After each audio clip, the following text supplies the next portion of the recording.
Hello everyone and welcome back to my channel. So I am sitting on the floor right now. I got a package in the mail that I'm really excited about. So I know this channel is like mostly a traditional art channel. Sometimes I post like digital art and stuff. And it really got popular because of my sketchbook videos and also because of my work with the Animal Artist Collective. But obviously I have just like too many hobbies and interests to contain, so I want to show you some of my sewing projects on here as well. While I've been laid off from work temporarily, I've been sewing a lot more, and I've been watching a lot of costume channels, like costuming YouTube. For those of you who, like me, were like, what, costume? I don't get it.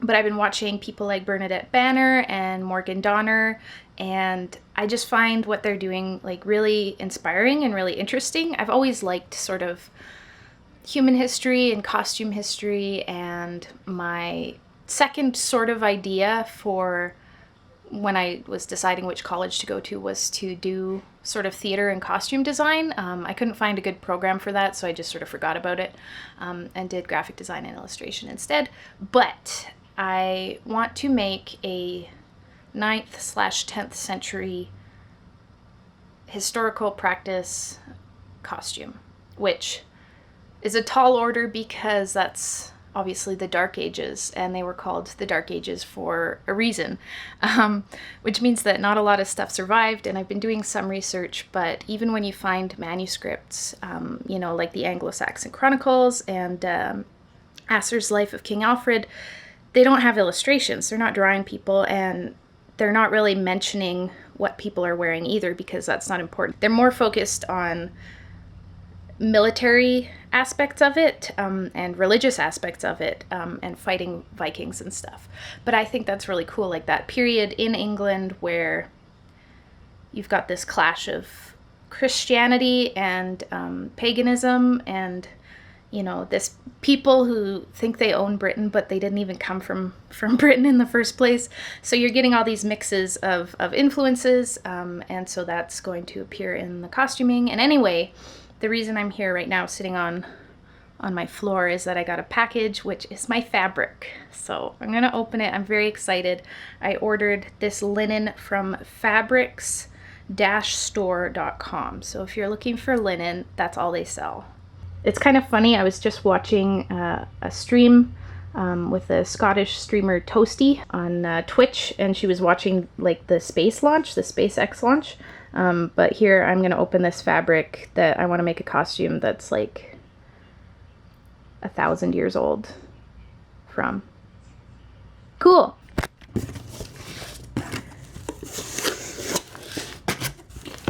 Okay, so here's the first bit of fabric, and this is a very lightweight linen, and you can see the gauge is actually, it's quite wide. I've heard that historical linens were knitted quite, they're woven more tightly, but I like the look of this, and if I need to double line any part of the shift, then that's okay. This is going to be the shift fabric, so I wanted it to be nice and light. It's the underlayer, and I like this a lot. It's very gauzy. It's not the lightest weight that they carry on this store. It's sort of a couple ones up, but yeah, you can see just how see-through it is. So it's not going to be terribly modest, but that's because it's the underlayer, obviously. So we'll put that aside. I got four yards of that. 4 yards of that one, and then this is the one I got the most of. Ooh, and it's quite heavy. So I got this in the color graphite, so sort of a gray color, which I love gray. I just really like gray, and this one is quite a bit thicker, so I'll show you here. There's the selvage, and this one obviously is not see-through at all. So this is what I'm going to make the kirtle out of, or the smock, or whatever you want to call it. That'll go over top of this shift, and I'm probably going to construct it in a way that's quite similar to how some other other channels have done it, and also how they sort of appear in more illustrated manuscripts that start showing up in the sort of 12th to 14th centuries, which is a little bit ahead of the time, but what I'm going to do is modify the fit and the trimming to be a little more basic and archaic. So that's my plan, and this is the fabric for that. I think my plan now, once I get off the floor, is to do an illustration, like a costume sketch of what I want this to look like, and sort of wrap my head around the patterning I need to do and the measurements I need to take. Obviously, this being an illustration and painting channel, I'll give you some actual painting to look at before we get into this and you start looking at my hands and my bad manicure stitching things.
Alright, so here is the painting that I did.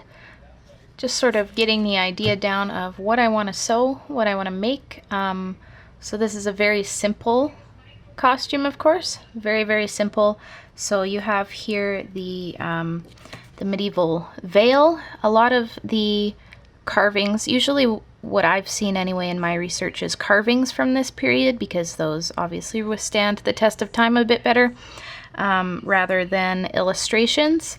And the women, usually it's just like Mary, mother of Jesus. Like usually she's the only one I see in these depictions, but she's wearing a full veil on her head. I'm gonna have a headband to basically pin the veil to keep it from moving around. And then the kirtle, or the overdress here, is going to be quite simple. It's not going to have a center front seam or anything. I'm basically going to build it almost the same way as the shift, but just probably add like a few more gores or panels of extra fabric, triangular panels, into the skirt. So that's my basic plan. And then for this sort of like rectangular boat neck collar here and the sleeves, what I'm using for inspiration is, I'll show you here. I found this is a sketch I did. I'll show you the actual artifact on the screen here as well, but it basically has these straight tunic collar that you can see on the carving. Also, I think it's just super cool because it's St. John the Evangelist, but with an eagle head for some reason. Like, I don't know why, but it's kind of awesome. So anyway, there's this straight collar here on the tunic that you can see beneath the big flowy cloak, and it's got some sort of detailing on it, so I'm going to interpret that as a woven trim or something like that, maybe embroidered, but I've been teaching myself tablet weaving, so I'm going to weave some trim for it, as well as for the cuffs, because here there's a clear definition of the cuffs on the sleeves, so I'm going to put some trim on there as well. I also already have a pair of sort of medieval leather shoes that I bought from an artisan at a medieval fair. They're black, which is a little bit of a bougie color when, you know, things weren't really dyed super black all the time. But anyway, I've got black ones. I'm gonna have the white shift here, of course, and then at some point I'll have to make the hose, which I would like to be sort of a you know, reddish pinkish color. I think that would be nice, or maybe bluish, but we'll see. I am not in a position right now to be able to go buy knit woven wool. I just have, you know, wool yarn, and I might knit these myself, but evidence for actual knitting is apparently few and far between. They probably would have been using a form of nail binding, which I also know how to do, but I don't know how to do it in a scale that would be suitable to hose. Anyway, so that's something to figure out in the future, but this is my basic plan, and I've also done my measurements and made up my pattern for my shift, which I'm going to do first. There's my measurements. Here's this. And because this is quite a generous piece of clothing, I don't think I'm going to do a mock-up first. I'll do a mock-up for the kirtle, but this one I'm just going to go right into it. And if you'd like more details on how to pattern something like this, I'll leave a link in the description below. Morgan Donner has a really good video on how to make a basic medieval shift. So that's what I'm following for this, and she relays the information in a great way.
So it's now day 2 of this project. I have one sleeve here that's ready to have the seam felled on the inside. I have this pile of stuff down here. The dustpan is for all these little linen fluffs that are all over my floor. Anyway, I just wanted to show you guys a little trick that I use. I don't know if I've seen anybody do this on a channel or anything, but I mend a lot of shirts, so I use this quite often. And basically, I'm gonna fold these raw edges over, and then I'm going to fell the seams like this to the inside of the sleeve, so that we don't have any raw fraying edges inside the sleeve. But obviously then I'll have to like stick my hand up in here and hold it and make sure I'm not like sewing the sleeve to itself, things like that. So I have some tendon issues in my left hand, which is basically from knitting too much, and from basically the claw hold I do when I'm sewing things, you know, like this, to hold stuff and whatever, and you know, this and all that. I'd love to get a massage, but obviously it is there's a pandemic, so I'm gonna hopefully get a massage at some point, because it's getting kind of bad. I sometimes wear an arm brace. You can see the indent there. Ooh. But yeah, the mobility goes away, my pinky's numb, stuff like that.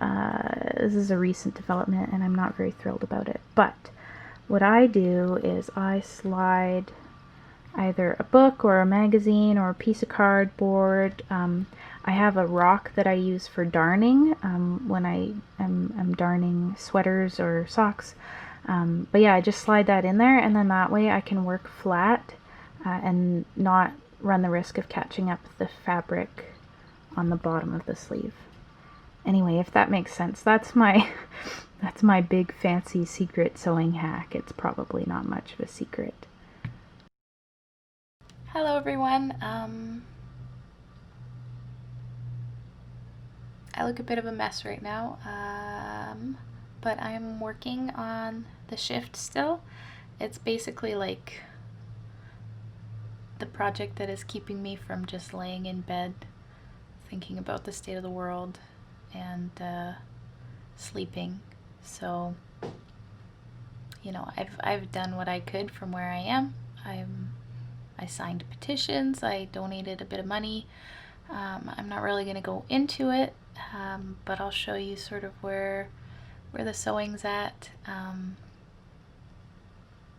It would be nicer if I could like film from up here all imperiously. Oh, that's not bad.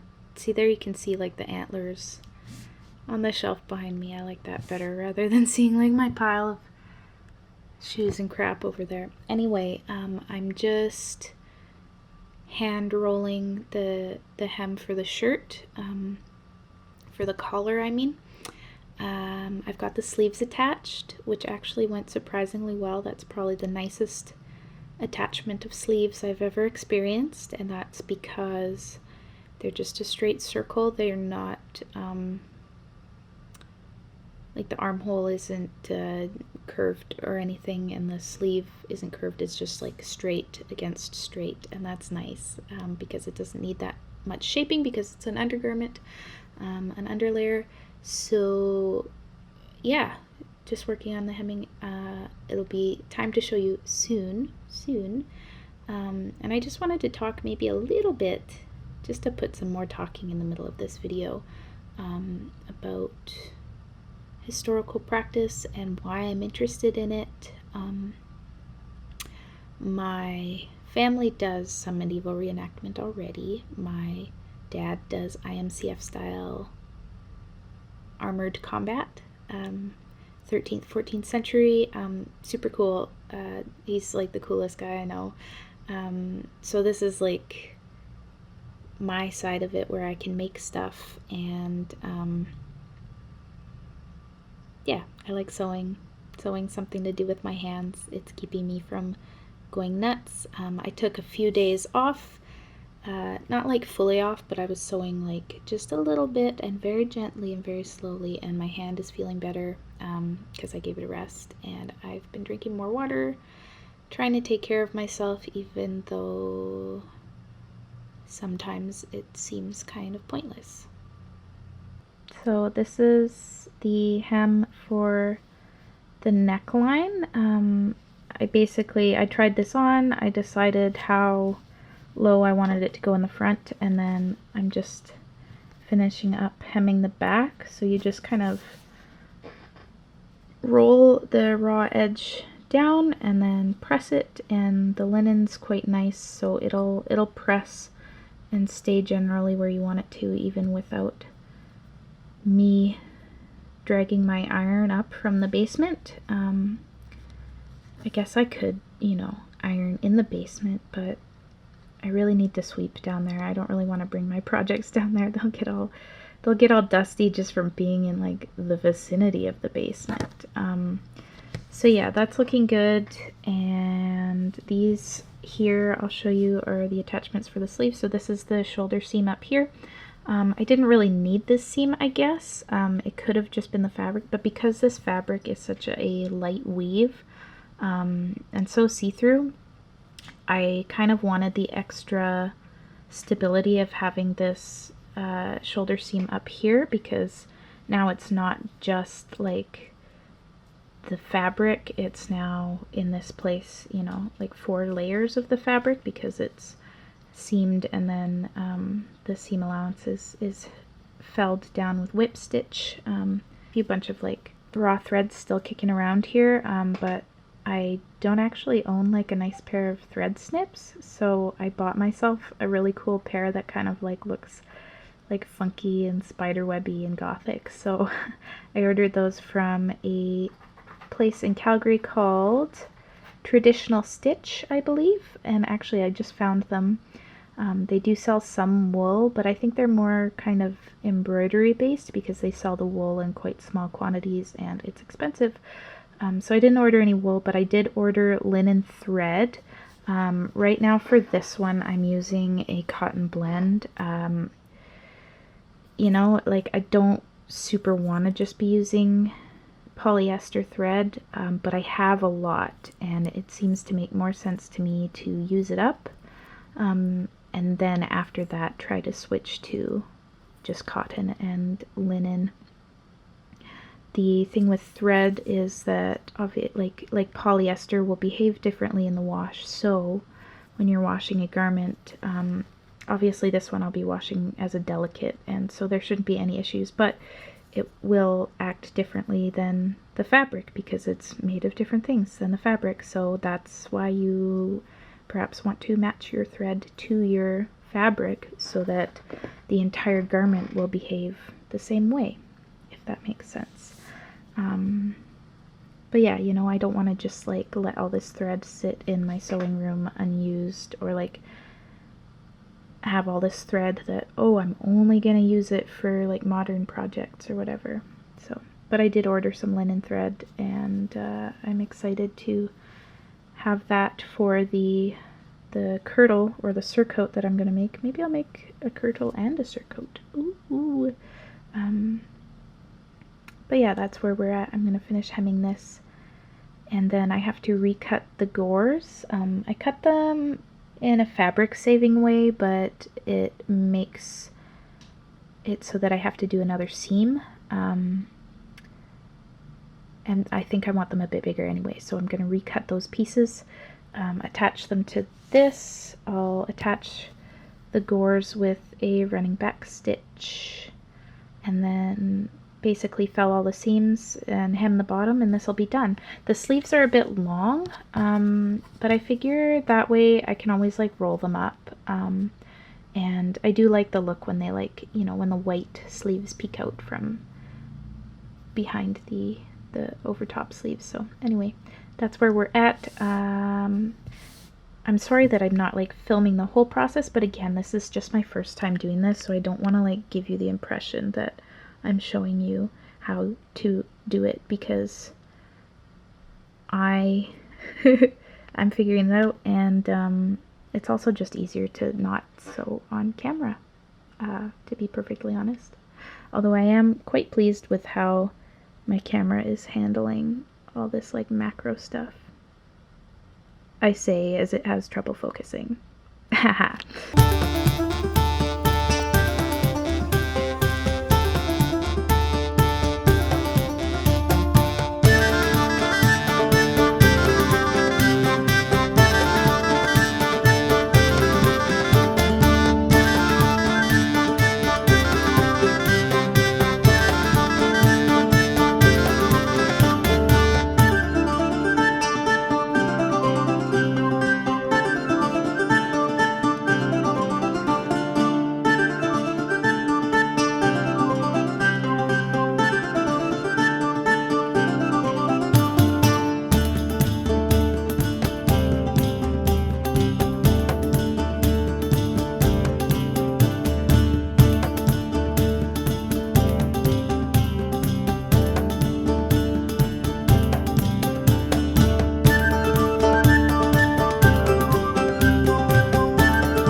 All right, so this is the finished project.